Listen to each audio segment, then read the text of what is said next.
Hey folks, Reviewy McReviewface and Bowie here today, and we're wondering, how much piddle could a piddle pad hold if a piddle pad could hold piddle?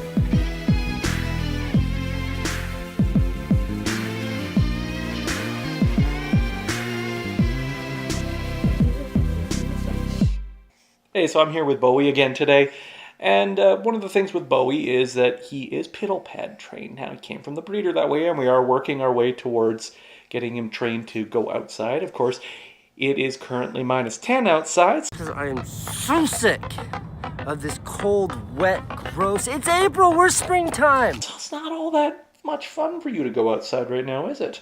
No, it isn't.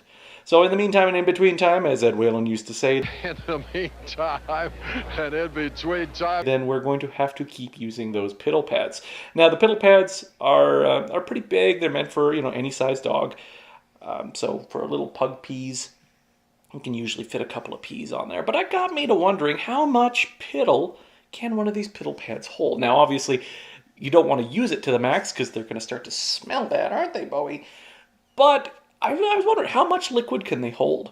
So I thought, we'll do a little research. We'll find out exactly how much the average puppy pees, and we'll test and see how much liquid the piddle pads can hold. And then also, just for fun, I thought, well, let's find out how much the average person pees, because maybe you got to put one of these in your glove box just in case of emergencies, if you know what I mean.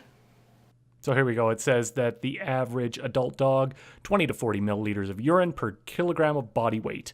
So what I've got here is I've got about 400 milliliters of water and a tablespoon that does 15 milliliters of water. Obviously that's adult dog measurements. So I thought, you know what, one of these looks like it's probably one of his littler piddles when he just needs to mark his territory on his piddle pad. It's about the size of the stain that comes out. When he's got a bigger pee, it's probably about 2 of these. So there's 3, 4, 5, 6, 7, 8, 9, 10, 11, 12, 13, 14, and 15. Now, 15 times 15 equals what? About 125 milliliters. But they weren't all full spoons. So as you can see here, we are down exactly 100 milliliters worth of liquid. So there's 100 milliliters of liquid on here. And as you can see, pick it up, shake it out, and absolutely nothing comes out. Absorbed all 100 milliliters. So let's get a couple more spoonfuls and spoon it all on there. As you can see, we got down to 200 milliliters. So 200 milliliters in the cup, 200 on the piddle pad. Give it a shake. Nope, still absorbed it. So 200 milliliters of liquid, absolutely no problem, absorbed it all.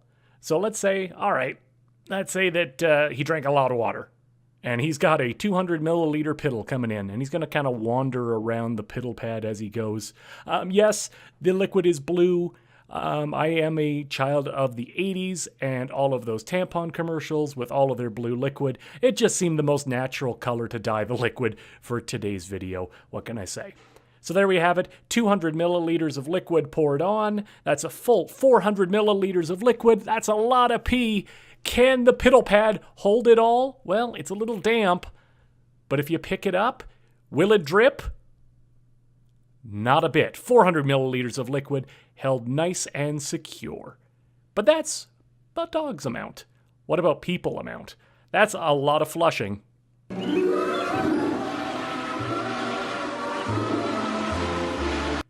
That's right. So what we're doing here is I'm just going to pour the first 400 milliliters right into the middle of the pee pad and just see how that absorbs. And as you can see, it's spreading out, but the liquid is absorbing. It is holding pretty much all of that 400 mils. It's spreading out, draining it in. So I thought, well, all right, let's just skip right ahead, put in another 400 milliliters of liquid. So let's just dump that on. As you can see, the first 400 hasn't fully absorbed yet. So we're putting in an extra 400 here. That's 800 milliliters, almost a full liter of liquid onto this piddle pad. As you can see, some of it dribbled off the sides there just a little bit. It's not designed for this much liquid. As you can see, though, it's got those sides that kind of deflect things back in, unless it doesn't.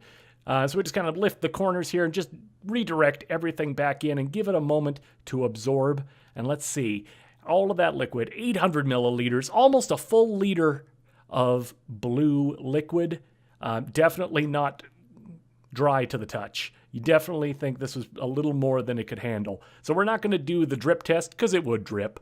But if you look at the underside of this thing, so we'll just pull all four corners together here and lift it up. The underside has stayed dry. So it can't hold it for drips, but it won't leak all the way through. So that's something. All right. So there you have it. For Bowie here, it's an okay option. It'll hold plenty of pee to keep him from peeing on the floor all day long. But, of course, obviously you're not going to want to leave it for 400 milliliters worth of pug pee because that's going to start to smell a little bad. That's not a great option. But it'll do for a couple of pees. Of course, might not do to keep it in the glove box in case of one of those roadside emergencies. Maybe you just want to find a bathroom on the side of the road. But hey, we're not trying to sell you anything.